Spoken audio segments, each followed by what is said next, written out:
నమస్తే. కేసీఆర్ పైన రేవంత్ రెడ్డి చేసిన కామెంట్స్కి బీఆర్ఎస్ నాయకులు ఫైర్ అవుతూ ఉన్నారు.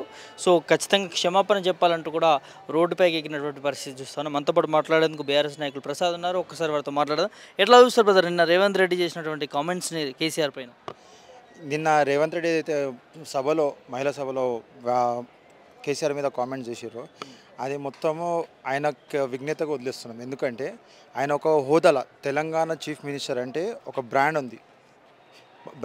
ఆ బ్రాండ్కి తగ్గట్టు ఆయన మెయింటైన్ చేస్తున్నాడు. ఏదో మన చిన్న గల్లీ స్థాయి సర్పంచ్ ఎంపీపీలో మాట్లాడేది, సర్పంచ్ కూడా మాట్లాడే ఎవరు హోదాలో ఉన్నాడు, ఎవరు మాట్లాడాడు. ఆ విధంగా ఒక నాయకునికి విమర్శించాలంటే ప్రతిపక్ష నాయకుడు తెలంగాణ తెచ్చినందుకే ఈరోజు ఆయన కాంగ్రెస్ ప్రెసిడెంట్ అయ్యి ఈరోజు తెలంగాణకు ముఖ్యమంత్రి అయ్యాడు. అదొకటి అవగాహన తెచ్చుకొని ఆయన మాట్లాడాల్సిందిగా కోరుకుంటున్నాను. నేను స్టేచర్ మీదకి ఆయన సీటు ఆయనకు ఉంటుందా లేదా అనేది ఆయనకే తెలియదు. రేవంత్ రెడ్డికి గత సంవత్సరంన్నరలో 40 సార్లు ఢిల్లీకి వచ్చాడు. ఢిల్లీలో స్విచ్ చేస్తే ఈడ బల్బు వెలుగుతుంది. ఆయన చేసేదానికి ఆయన ఈరోజు కేసీఆర్ గారికి కామెంట్ చేసే స్థాయికి వచ్చిందంటే ఆయన ఏ విధంగా ఫస్ట్ స్టేషన్లో ఉన్నాడు. ఆయనకి మొన్న ఎమ్మెల్సీ లిస్టులో ఆయన లిస్టుని పక్కన పెట్టిరు. పైన ఏం ఆయన మాట చెల్లుబాటు అవుతలేదు. ఇక్కడ మొత్తం ఆయనకు అనుకూలంగా ఇన్ఛార్జ్ని చేంజ్ చేసిర్రు. ఇప్పుడు ఢిల్లీలో ఎట్లా చేయాలి, అక్కడ ఫస్ట్ స్టేషన్ ఎక్కడ తీయాలో అర్థం కాక అక్కసు కక్కుతురు. ఆయన ఫస్ట్ స్టేషన్లోనే ఒక అవగాహన ఉన్న వ్యక్తి, ఒక రాష్ట్ర ముఖ్యమంత్రి మాట్లాడే వ్యాఖ్యలు కావు, మాట్లాడే విధానం కాదు అది. ఫస్ట్ ఆఫ్ ఆల్ ఒక రాష్ట్ర ముఖ్యమంత్రి వర్యులు హుందాతనంగా ఉండి మన తెలంగాణ ఏదంటే ఈయనకు తెలియదా అండి, గవర్నమెంట్ రాకముందు ప్రచారం చేసేటప్పుడు మేము అది చేస్తాం మాకు అవకాశం ఇచ్చి చూడండి అని చెప్పేసి పబ్లిక్కి మోసం చేసి మభ్యపెట్టి మొత్తం లపం డొప్పిన మాటలు చెప్పేసి గద్దెనెక్కినాక ఇప్పుడు చాతన కాదు, ఇప్పుడు అన్ని మొత్తం ఖాళీ చేసిపోయిండు, నా 500 కోట్లే ఉన్నాయి నెలకు నాకు అదనంటే, నీ చాతన కాకపోతే నువ్వు రిజైన్ చేయి, బై ఎలక్షన్స్కి రా, మీ గవర్నమెంట్ బై ఎలక్షన్స్కి రండి, చూసుకుందాం ఆడ, మీకు అంత దమ్ముందా రండి. కేసీఆర్ని గతంలో కూడా చాలా వ్యాఖ్యలు చేయడం జరిగింది. ఏ సభ పెట్టినా కూడా కేసీఆర్ని కావచ్చు, కేటీఆర్ని కావచ్చు, హరీష్ రావుని కావచ్చు, బీఆర్ఎస్ పార్టీని ప్రధానంగా సంచలన వ్యాఖ్యలు చేస్తూ ఉన్నాడు ముఖ్యమంత్రి. సో ఇవాళ కేసీఆర్ని మార్చరీ రూమ్కు పంపిస్తామంటూ చాలా వ్యాఖ్యలు చేశారు. సో ఏం చెప్తారు? ఆయన సీఎం పదవి కానివ్వండి, గతంలో టీపీసీసీ ప్రెసిడెంట్లో ఉన్నప్పుడు టీసీపీ ప్రెసిడెంట్ అయిన కారణికే దారుణం ఆయనకు కేసీఆర్, కేటీఆర్, హరీష్ రావు తిట్లే తప్ప ఇంకేం కాదు, ఆయన ఇంకేం రాదు. కేసీఆర్ని ఈరోజు గతంలో కేసీఆర్ కుటుంబ పాలన అంటుండండి. ఇప్పుడు ఆయన వాళ్ళ తమ్ముళ్ళు వాళ్ళ అన్నలు వాళ్ళు చేసేది ఏంది? వాళ్ళ అన్నలు వాళ్ళ తమ్ముళ్ళు వాళ్ళ కోటరీ చేసుకొని మొత్తం రేవంత్ రెడ్డి కోటరీ చేసుకొని వాళ్ళు చెప్పిందే వేదం. జిల్లాలలో కానీ ఒక డిస్ట్రిక్ట్ కలెక్టర్ వాళ్ళ అన్నకి ఏం పదవి ఉంది? ఇన్ఛార్జ్. పొలిటికల్ పార్టీ ఇన్ఛార్జ్ ఉంటే ఆ పార్టీ కూడా ఉండొచ్చు, కానీ డిస్ట్రిక్ట్ కలెక్టర్కి ఏం సంబంధం? వాళ్ళ అన్న వచ్చినప్పుడు వెల్కమింగ్ చెప్పేసి ఒక డిస్ట్రిక్ట్ కలెక్టర్ అంటే ఒక మేజిస్ట్రేట్, ఆయనకు ఒక రాజ్యాంగం ఒక హోదా ఉంటుంది. ఆయన వచ్చి వీళ్ళ అన్న దగ్గరికి నుంచి పోయి వెల్కమ్ చెప్పడం, అది చేయడం, ఇవి చూస్తుంటే ఎట్లుందంటే ఒక నిజాం పరిపాలన అప్పుడు కేసీఆర్ ప్రభు హయాంలో లేదు, వీళ్ళ హయాంలో ఉంది.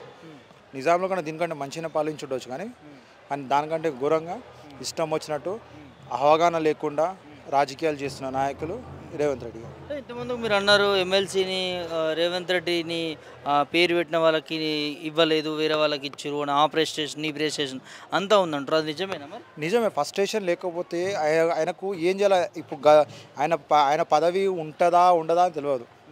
ఎందుకు రేవంత్ రెడ్డి పదవికి పదవి ఉంటుందా అంటే హైకమాండ్లో ఆయనకు అట్లా ఉంది కదా. ఇక్కడ వాళ్ళ దాంట్లోనే ఏదంటే ఎస్ఎల్బీసీ టన్నల్ అంటాడు, కాళేశ్వరం కూలిందంటారు. ఏదో చిన్న గండి పడ్డదానికి దానికి మొత్తం కూలిపోయిందని చెప్పేసి ప్రచారం చేసి మళ్ళీ ఇప్పుడు ఏం చెప్తారు, వీళ్ళకి అవగాహన లేకుండా కాళేశ్వరం మీద పెద్ద పర్రవాసిందని చెప్పేసి కథలు చేసుకుంటా రాహుల్ గాంధీ తీసుకుని ఇద్దయిందని చెప్పేసి షోపుడప్ చేసుకుంటూ తీసుకోపోయారు. మళ్ళీ ఇప్పుడు ఎస్ఎల్బీసీ టన్నల్ 9-8 మంది సాగుకి కారణం ఎవరు? కాంగ్రెస్ ప్రభుత్వమా, రేవంత్ రెడ్డియా? ఎవరు అవగాహన లేకుండా? సో ఏం చెప్తారు రేవంత్ రెడ్డికి? మరి సంచలన వ్యాఖ్యలు చేసిన కేసీఆర్ పైన ఏం లేదు. రేవంత్ రెడ్డి తన మతిస్థిమం కూలిపోయిండు అంతే. ఏం చేయాలో అర్థం కాదు, పరిపాలన చేతనైతలేదు, లేక ఎట్లా చేయాలో అర్థం కాక కేసీఆర్ని తిట్టాలి, గత ప్రభుత్వం తిడితే నేను పబ్బం గడుపుకుంటా అని చెప్పేసి పబ్లిక్కి డైవర్షన్ పాలిటిక్స్ తప్ప ఇంకేం లేదు. కేసీఆర్నే ప్రతిసారి ఎందుకు టార్గెట్ చేస్తున్నాడు, ఎందుకు తిడుతున్నాడు అనుకోవచ్చు? కేసీఆర్ని ఎందుకు తీస్తున్నాడు అంటే కేసీఆర్కి ఇప్పుడు నెక్స్ట్ ఆల్టర్నేటివ్ పబ్లిక్ ఏదో మభ్య పెట్టింది, పబ్లిక్ మభ్యలో పోయిర్రు, సరే ఓకే డన్, దానికి ఓట్లు వేసినాక పబ్లిక్ ఇప్పుడు తెలిసి వస్తుంది. ఇప్పుడు ఏడా పోయినా ఇప్పుడు ఎంపీపీలో ఎలక్షన్ పెట్టమనండి, సర్పంచ్ ఎలక్షన్లు అంత దమ్ముంటే సర్పంచ్ ఎలక్షన్లు పెట్టమనండి. ఇప్పుడు కులగాన అని చెప్పారు 42% మొత్తం అది వాళ్ళ సొంత పార్టీ ఎమ్మెల్సీలకే ఎంకరేజ్ చేస్తే సస్పెండ్ చేసిండు చేతన కాక. ఉన్నట్టు మాట్లాడితే ఆయనకు నడవదు. ఇక ఆయన ఏంటంటే టార్గెట్ కేసీఆర్తో నేను ఇల్లు కట్టుకుంటా, మెట్లు కట్టుకుంటా, పైకి పోతా అని చెప్పేసి ఆయన ఎజెండాగా పెట్టుకొని పనిచేస్తున్నాడు. బీఆర్ఎస్ పార్టీ తరఫున, విద్యార్థి నాయకుల తరఫున, బీఆర్ఎస్వి తరఫున మా డిమాండ్ ఒక్కటే, క్షమాపణ చెప్పాలి.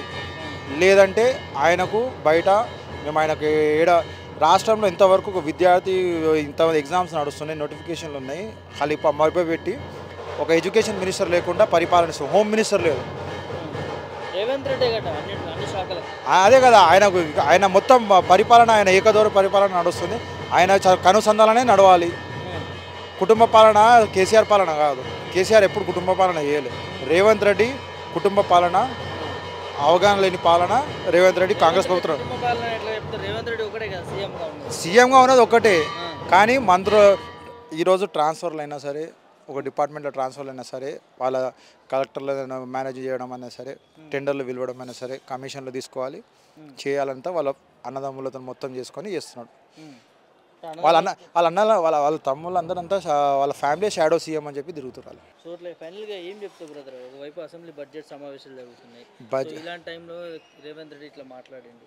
బడ్జెట్ సెక్షన్లో ఆయన నిన్న గవర్నర్ ప్రసంగమే తెలుస్తుంది. దాంట్లో ఏం మొత్తం అసత్యాలు తప్ప సత్యాలు ఏమీ లేవు. ఏదంటే ఆయన చాతన కాక ఆయన తప్పులని బీఆర్ఎస్ ప్రభుత్వం మీద, గత ప్రభుత్వం మీద, కేసీఆర్ గారి మీద రుద్దుదామని చూస్తాం. కానీ ప్రజలకు అవగాహన ఉంది, ఎవరు ఎట్లా పాలన చేసిరో, ఏం చేసిరో అంత ప్రజలకు తెలుసు.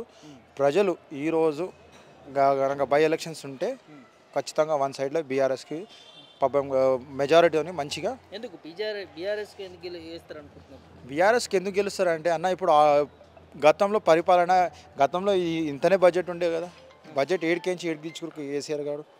గతంలో కళ్యాణ లక్ష్మి అంతనే ఇచ్చారు, రెగ్యులర్గా వచ్చింది. షాదీ ముబారక్ వచ్చింది. గతంలో గురుకులాలలో పిల్లలకు ఎటువంటి మధ్యతరగతి ప్రభుత్వ పిల్లలకు గురుకులాలలో ఒక హామీ ఉంటుండే, మా పిల్లలు చదువుకుంటారు గురుకులలో చదువుకుంటారు అని చెప్పేసి ఇంట్లో కళ్ళు మూసుకొని వాళ్ళు శాంతిగా పట్టుకుంటుండే, మనశ్శాంతిగా పట్టుకుంటుండే. ఈరోజు ప్రభుత్వ గురుకులలో చదువుకునే పిల్లలు తల్లిదండ్రులు ఆవేదన చెందుతారు. ఎట్లా అంటే మా పిల్లలు ఎట్లున్నారో ఆవేదన పడుతారు. ఆడికని తీసుకొని ఎక్కడ వాళ్ళ విద్యా వ్యవస్థని మొత్తం ఎస్టాబ్లిష్ చేసింది కేసీఆర్ గారు, గతంలో చేశారు. దానికి వీళ్ళకు మెయింటైన్ అవుతలేదు. సో మాది రిక్వెస్ట్ ఒక్కటే, మీతో చేతన కానప్పుడు రిజైన్ చేసి ఎలక్షన్స్కి రాండి, ఆడ తెలుసుకుందాం పబ్లిక్లో. ఆయన చెప్పేది ప్రజలు మార్చరీకి పంపించారు, అది చేసారు, అది కాదు, స్ట్రెచర్ మీద పంపించారు కాదు. త్వరలోనే ప్రజలే సమాధానం చెప్తారు. ఆయన వ్యాఖ్యలకు కానివ్వండి, వాళ్ళ కాంగ్రెస్ ప్రభుత్వం కానీ, కాంగ్రెస్ మంత్రులకు కానివ్వండి, ప్రజలే బుద్ధి చెప్తారు.